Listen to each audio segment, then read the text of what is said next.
Our story begins inside of the Limerge building, deep in the industrial sector of Coruscant. Former Jedi Master Dooku has taken a speeder out to this building, as the Dark Lord of the Sith, Darth Sidious, is waiting for him there.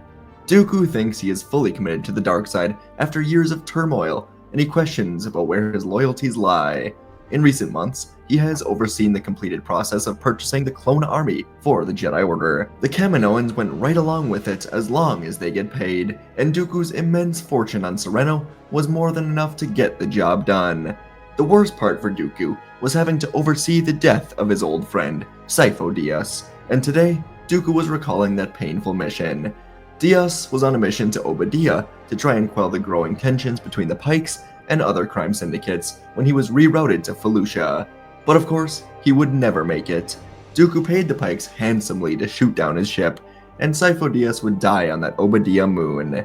Dooku had to take his body to Felucia, make it look as if the old Jedi died in a skirmish on that jungle planet. The whole ordeal was mentally painful, as Dooku and Dyas were once great friends. But Dooku has now committed himself to doing what is necessary for the galaxy to be rebuilt in Sidious's and his own vision. And now, Dooku stood in the building with Sidious as another great Jedi friend has now been killed in order to push forward the Sith goal of an empire. Dooku was frustrated, as he believed Qui-Gon could have been brought to their side. But Sidious was brushing it off, saying that both of them lost an apprentice today, and both of them will lose much more before they can ever have their ultimate victory. But outside of this building, as the forces of evil in the galaxy meet, Jedi Master Yaddle approaches the door with a deep sadness, as she knows what she may be about to see. She snuck inside through a vent and hid behind Dooku's ship, as the Sith discussed remaking the galaxy.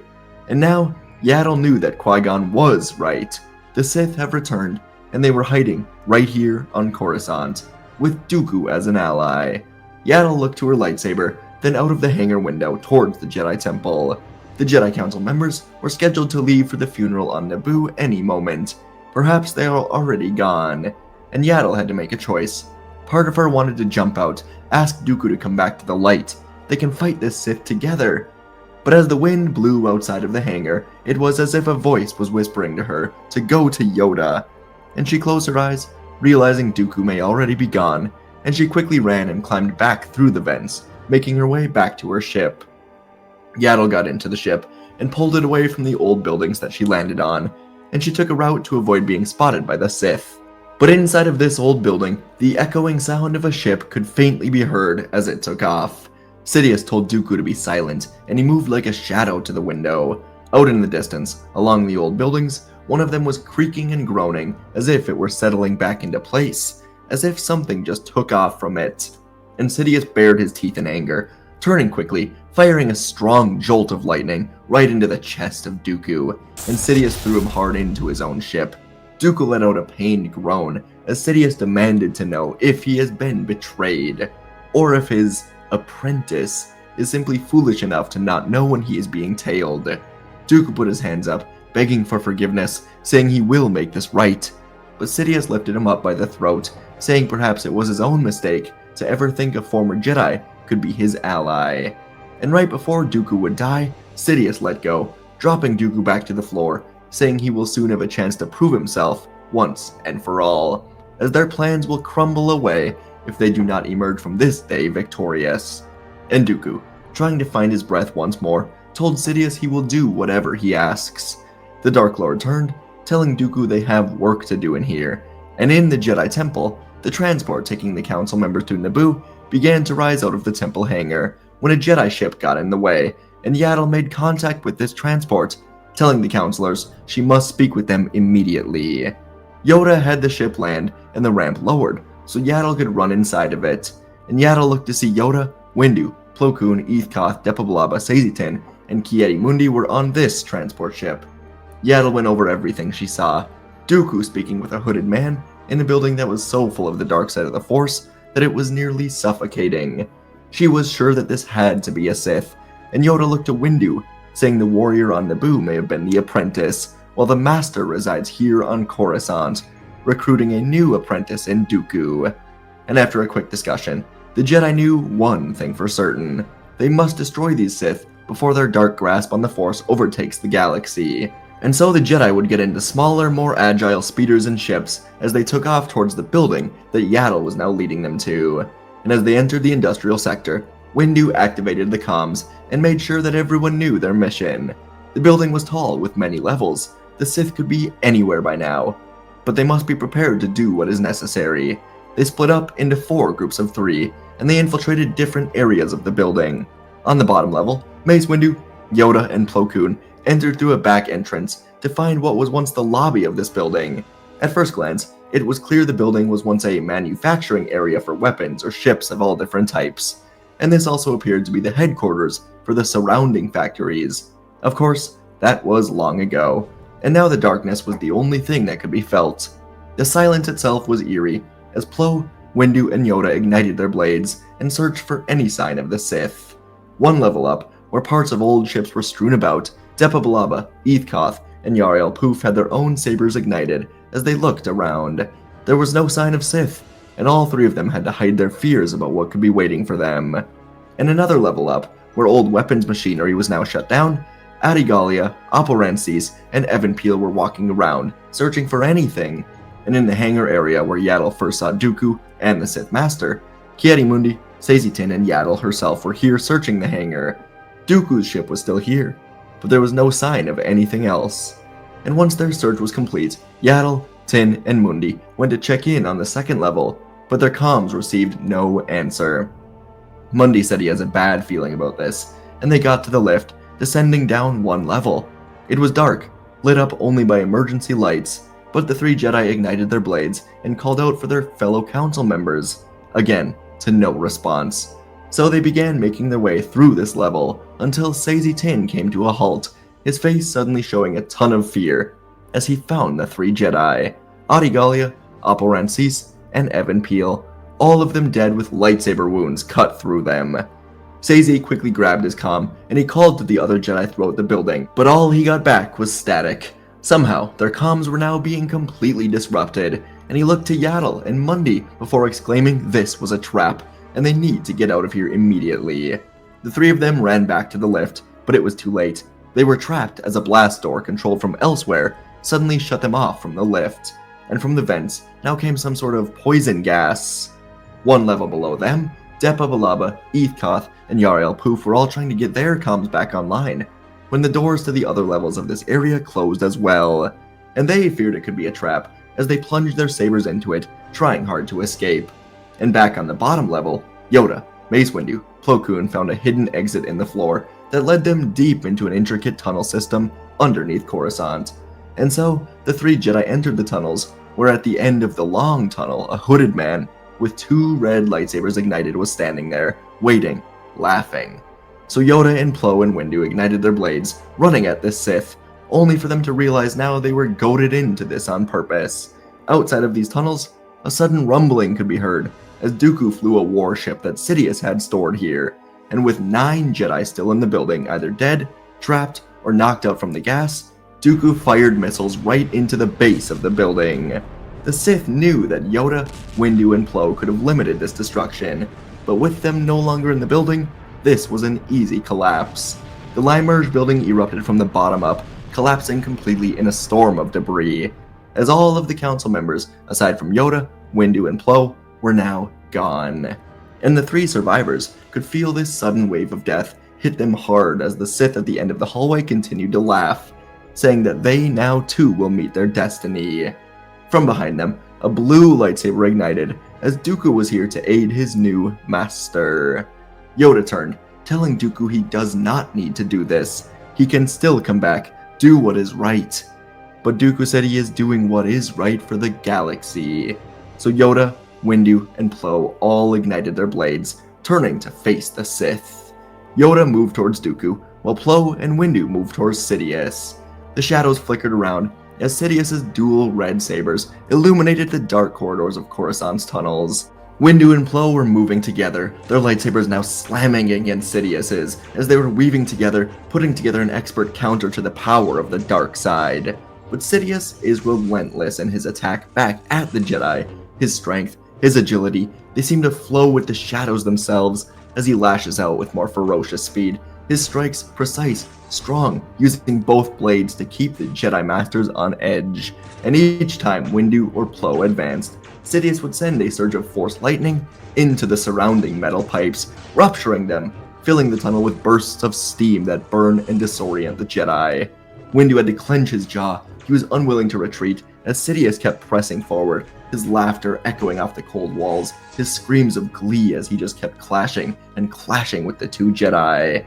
And meanwhile, Yoda was standing across his former apprentice, former Jedi Dooku, and he leapt forward, now locked into a duel with Count Dooku, their sabers igniting the darkness, casting flashes of green and blue against the stone walls.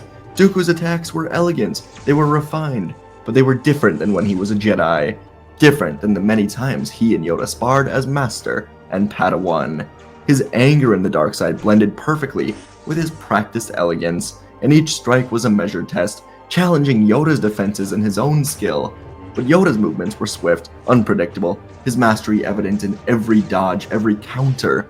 They were exchanging very few words, their gazes locked as they pushed each other to the limit, their hum of their lightsabers the only sound amid the tense silence, until Dooku was able to push Yoda back, separating the two of them for a moment, as Yoda finally said that he sensed much darkness in his old friend. He was breathing heavily as he now deflected a new powerful strike from Dooku, as Dooku told him it blinds him, and Yoda is the one here that is blind, not him. The darkness has given him freedom to see what he must do.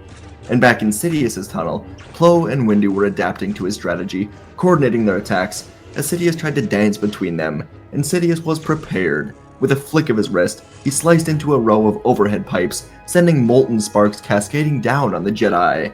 Plo cried out, momentarily blinded, as his mask was cracking under the heat, leaving him rather defenseless.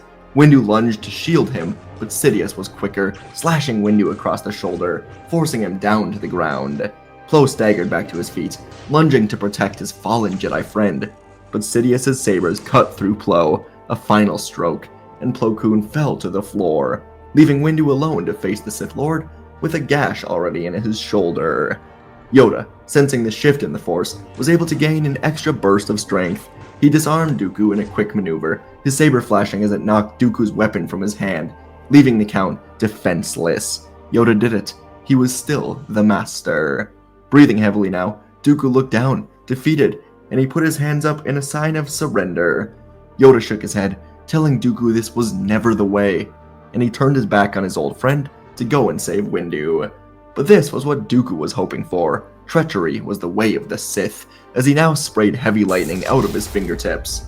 But Yoda was ready for it. He was giving Dooku one last chance to come back. But now, he saw it was too late. So Yoda backflipped over the lightning, throwing his green blade through the air, and it pierced through Dooku's heart. The former Jedi gasped in shock, fell to his knees, and died with a sad Yoda standing over him. But there was no time to waste, so Yoda ran to Sidious, arriving to find Sidious pulling both blades out of Windu's now lifeless body, as it landed dead across the damp floor, lightsaber extinguished. Sidious stood above Windu as he told Yoda that he is too late. The Sith will rise where he has failed. Sidious laughed as he gloated that the Council is dead, Qui-Gon is dead, his own Padawan has become a Sith. And then Sidious's eyes shifted to surprise as he realized Yoda did it. He actually killed Dooku. And with another slow laugh, Sidious said that is not the Jedi way. And Yoda gazed at Windu's body, sorrow flashing in his eyes, before he raised up his own saber for one final duel.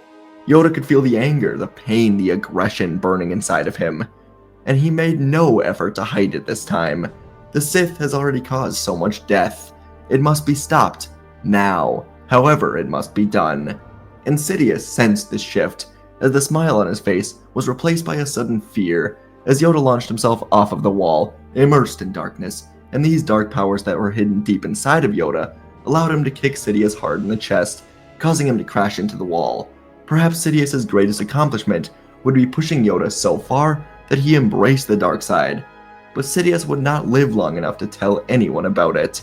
He tried to reignite both red sabers, but Yoda reached out and pulled them into his own hands before using the Force to shatter both of them.